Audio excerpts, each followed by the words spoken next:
الفيديو اللي فات حسيت نفسي يعني هم ظلمتكم وظلمت البرنامج وتخطيطي، وهم ظلمت المدن اللي عرفت لكم وقلت لكم عنها.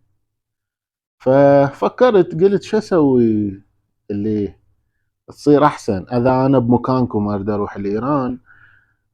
شنو هي المعلومات اللي احتاجها؟ مع هذا أنا أحتاج تعليقاتكم، وأريد أفتهم يعني شنو ببالكم أنتم، شنو تردون تعرفون عن إيران، إذا تردون تسافروا لها شو تحبون، ومن هذين الأشياء حتى أقدر أحسن أعطيكم معلومات.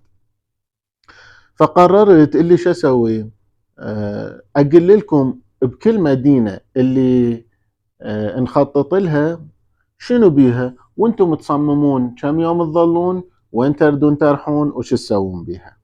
فأول مدينة هي العاصمة طهران. خلينا نروح نشوف هاي العاصمة ايش بيها، أصلا هاي العاصمة ايش كبرها، شنو نقدر نسوي بيها. فالوجهة الأولى الكل البلد هي العاصمة، يعني يمكن انتم تردون تظلون بيها أسبوع 10 أيام، فلازم تدرون شنو بيها، يصير عندكم فكرة عن البلد. وأدري يعني أنتم تسوون سيرش وبحوثات وكذا، بس لأن المعلومات عن إيران كلش قليلة، ويرحون الناس يعني المناطق محددة ومعينة. فمن هاي أنا أريد أحاول أنطيكم معلومات جديدة ومفيدة، حتى شنو تقدرون تصممون وتخططون لرحلتكم. طهران هي العاصمة لإيران. هاي العاصمة هي بنفسها بلد، يعني هالقد كبيرة وبيها نسمة وبيها أشياء متنوعة، فما راح تملون، ويعني يمكن تضيعون بيها تدوخون شو نسوي، وين نروح، يمتى نخلصها. يعني انتم بسفرة واحدة بسفرتين ما راح تكملون طهران. شنو بيها؟ من أهم المعالم طهران أول ما نروح على الأبراج. الأبراج واحد برج ميلاد وواحد برج آزادي. برج آزادي قديم، هذا من قبل الثورة، كان اسمه برج شهياد. هم تقدرون ترحون تشوفوه مثل باقي الأبراج، يعني مثل برج ميلاد تفوتوا له تذكرة وكذا، وبس أيام محددة. وعندكم برج ميلاد. برج ميلاد هذا أكبر برج بإيران حاليا، بهذا من قاعد أسجل هذا الفيديو. فأنتم تقدرون تخصصون نص يوم كذا ترحون تشوفوه، وهو هم جميل، يعني تشوفون هم فعاليات حلوة، بمثل بانجي هاي اللي تطفرون بالحبل وكذا، وبي فعاليات مع الأدرينالين تتمشون على الحافة وما أدري تشوفوا، يعني بي أشياء أنتم ترحون تشوفوها بعد، وتقدرون هناك تقضوا لكم نص يوم براحة. سوق طهران هذا السوق يعني يجوز اذا انتم تحبون مكانات قديمه وتاريخيه واسواق شعبيه وتشوفون كل شيء وكلا شيء، وتردون ترحون هناك، يعني شلون هيك اكتيفيتيز تتمشون بيها وتشوفون اجواء واستكشافات وهاي. فسوق طهران واحد من اكبر الاسواق بايران، كبير كلش، وبانواع واقسام الاشياء. يعني يجوز الناس هم بيران رايحين هناك ما مفتري كليته، وحتى هم اللي بالسوق اللي يشتغلون بالسوق اكثرهم ما يدرون بعض الاماكن. فانتم روحوا تجولوا وشوفوا باشياء تاريخيه، بقهاوي وقعدات واشياء حلوه. اذا ردتوا تتسوقون هناك هم الاسعار مناسبه، وهم تقدرون اذا انتم من الناس اللي تشترون جمله وتودون مثلا تبيعون يا كذا، عندكم تردون تسوي لكم بيزنس. سوق طهران بانواع واقسام الاشياء. وجودة حلوة. فروحوا هم شوفوا واستانسوا. هذا سوق طهران. واكو واحد هم سوق تجريش، ذاك اكثر شيء فكاهي وكذا، يعني تروحون تشترون نمنميات وكذا وتاكلون بين الاستراحة مالتكم. المتاحف بإيران بيها أشياء تراثية، وبيها أشياء اللي بس هذني الموجود منهن بالعالم كله. زين، شنو من متاحف اكو؟ عندهم متحف المجوهرات الملكية، اكو متحف الفلوس، اكو متحف مال السينما. فتروحون تشوفون، لان ايران هي مهمة بالنسبة لمنطقتنا. اكثر الاشياء بالمنطقة اول مرة اجت بإيران. ف حلو واحد يروح يشوف هذين الاشياء اللي اول مرة جاية.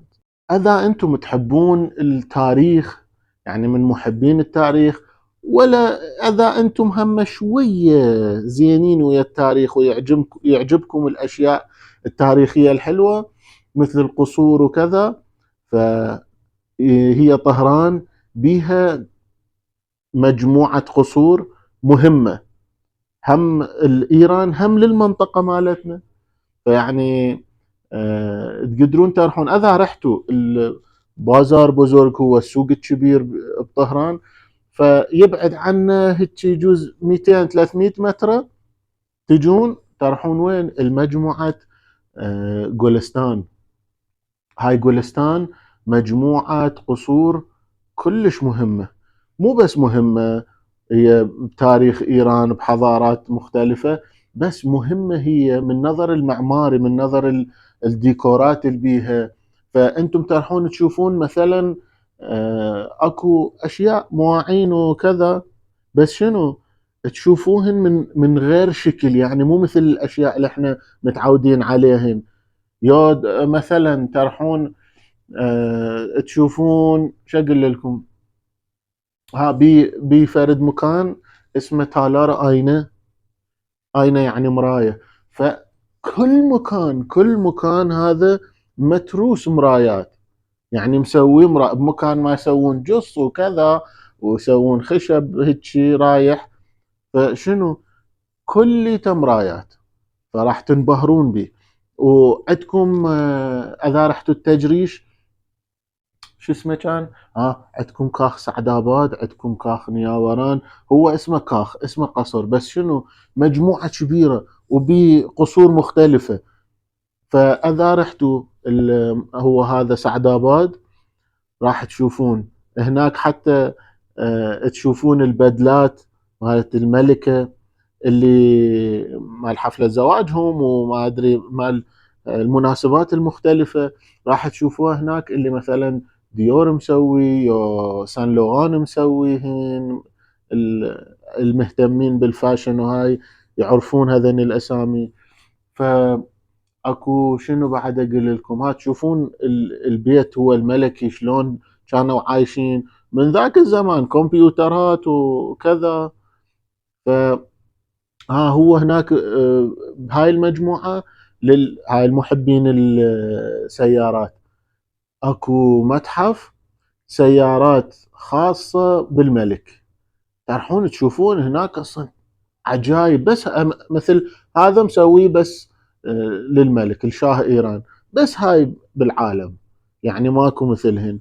وتشوفون جمالهن وحلاتهن وكذا. وهناك هو بوسط غابة كبيرة تروحون تشوفوها وتستانسون تتمشون. واكو هناك قهاوي تقعدون، مطاعم تاكلوا لكم شيشيات. اصلا هو فوق بالارتفاعات، الهواء لطيف وحلو. من تردون ترجعون اكو غير معالم همه، مثلا تقدرون تروحون وين؟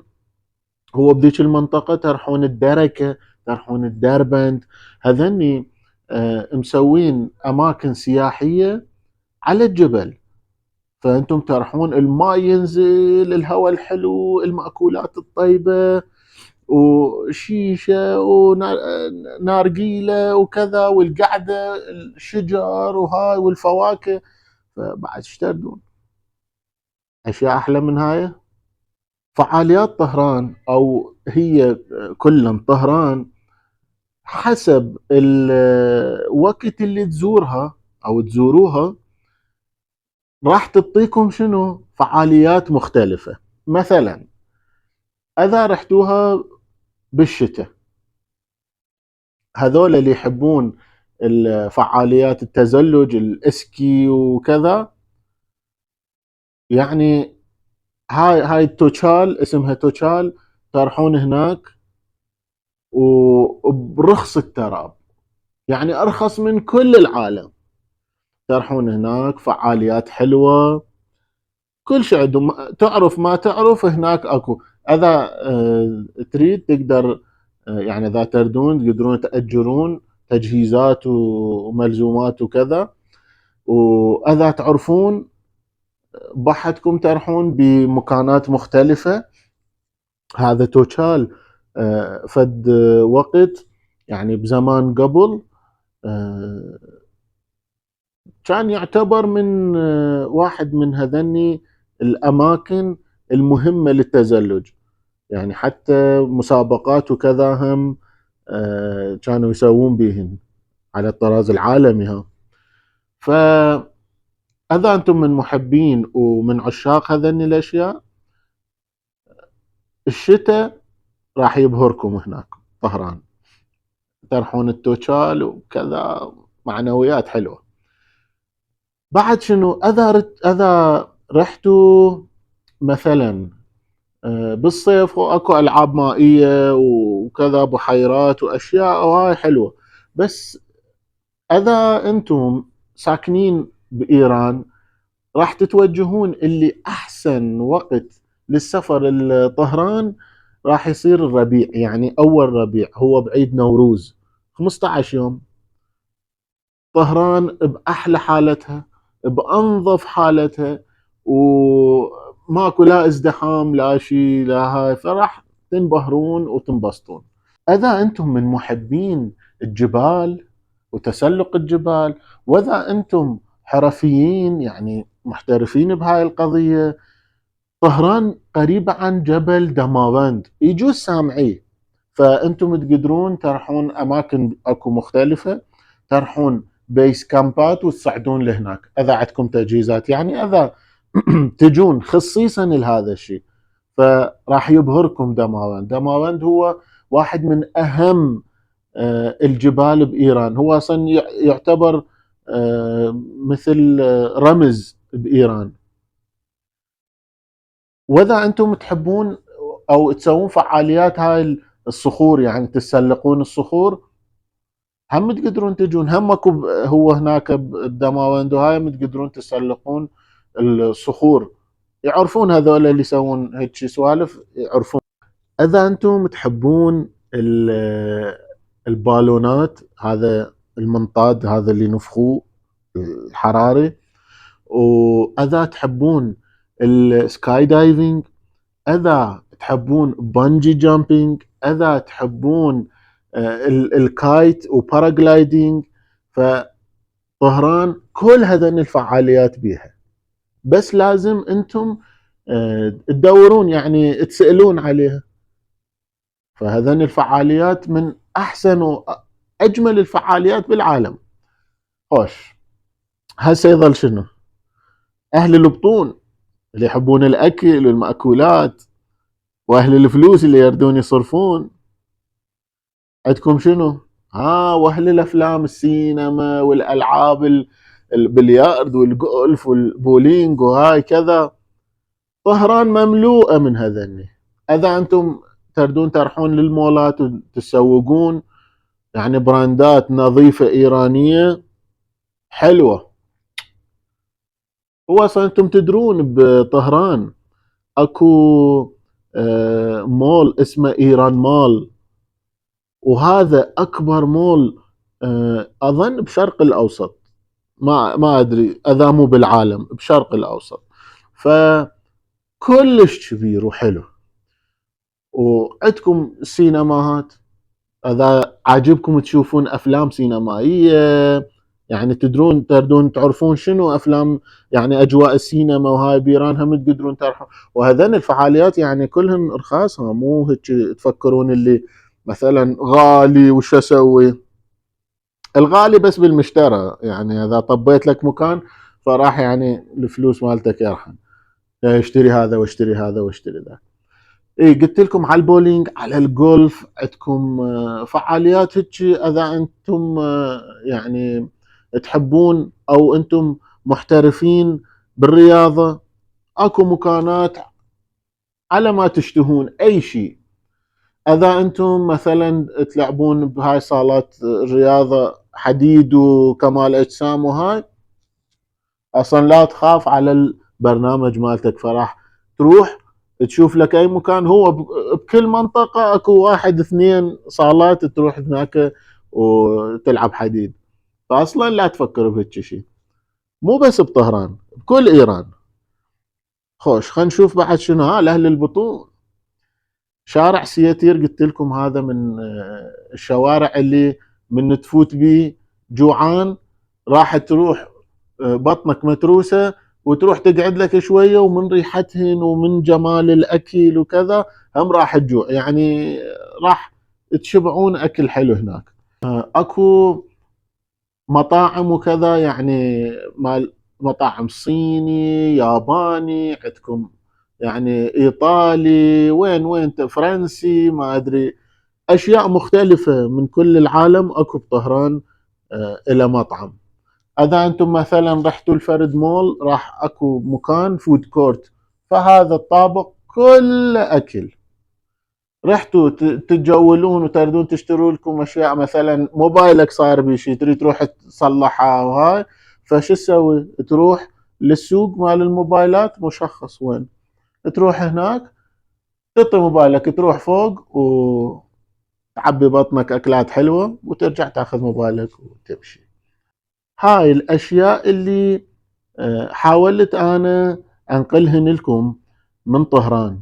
ف مو كل شيء هذا، اكو بعد طبعا اكو اشياء اللي انا ما اعرفهن، يعني انتم حسب اللي يعجبكم اذا تقولوا لي بالتعليقات، فانا هم راح اسوي لكم فيديوهات واقول لكم شنو اللي تحبوه موجود ولا لا، وشلون توصلوا له.